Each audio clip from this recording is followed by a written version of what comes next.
The Port Shepstone Magistrates Court in KwaZulu-Natal is almost complete. That's according to the briefing that took place with the Minister of Public Works. Now, the project has been delayed due to contractual issues, but further delays hinder service delivery for the Port Shepstone's community that is already experiencing a high crime rate in the province. Newzroom Afrika's Nqobile Madlala is there now. Nqobile, when can we expect the full completion of this project?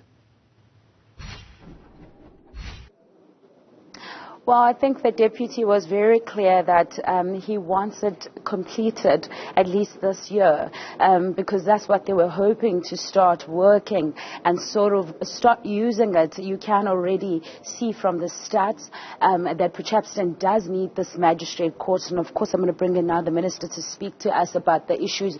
We know that it's the contractual issues that affected and perhaps made this project slightly delayed. Tell us a bit about how long has it been delayed? Well, it is about 9 years. It's a project that was estimated that it would not take more than 3 years. But where we are, as I have said even before, we are unlocking all delayed projects and we would want to see all of them being completed. I've gone to few projects you might have noticed, and we are intervening in a way that assists to fast track.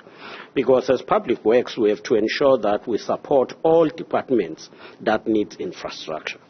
But Minister, this infrastructure is of course very important for this community. What does this mean in the meantime?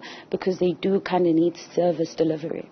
It means they continue to work in a facility that is not so conducive.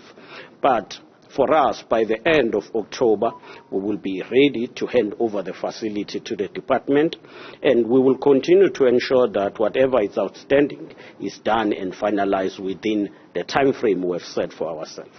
And in terms of, because we know this one was a contractual issue, but we know that also KZN is struggling a lot with these businesses or people that come and stop the building.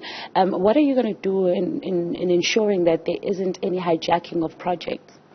I think there are two approaches that we are taking. The first approach is to ensure that we intensify or enhance facilitation, which should focus on public engagement, ensure public participation in planning and in the implementation, so that there is no one who should be left behind. But on top of that, we should then enforce law.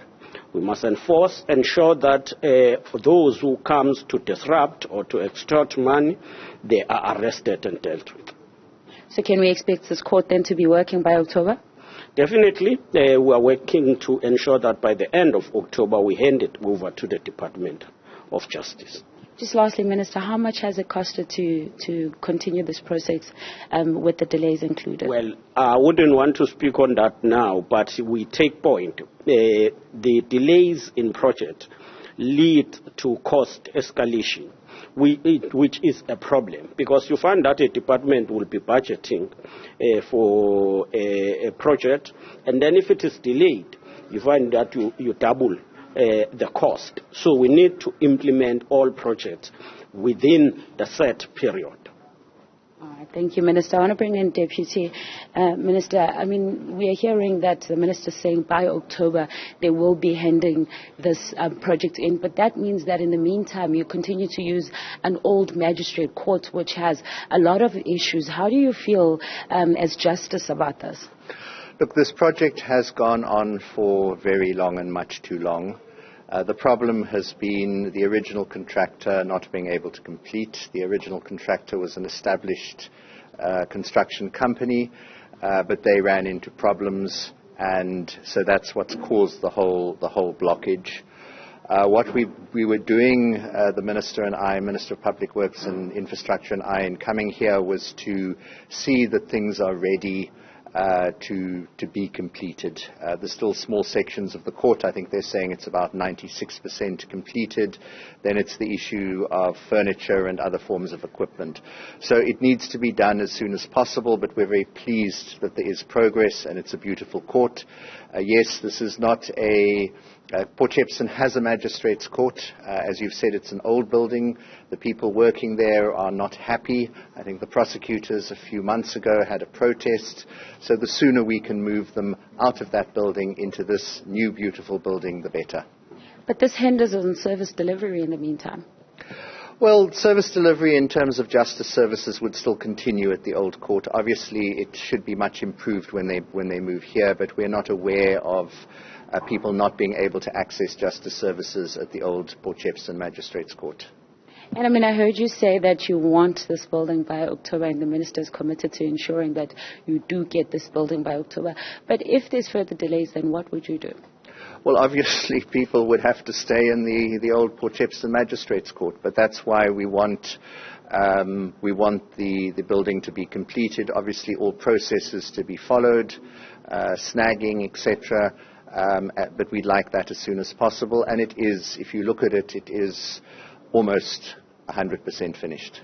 All right. Thank you very much for speaking to us. That is Deputy Minister in the Justice and Constitutional Development. In the meantime, we do understand that they are going to continue to just sort of check and ensure that this building is in fact ready. We have heard from the people that work here, engineers giving a briefed report explaining what is behind. But of course, we are going to follow up to see if the people in Port Shepstone are not hindered by this. We are already reaching out to some of the community members and the CPF, and they are saying that it's been very difficult for them in the past. Nqobile Madlala, thank you for that update.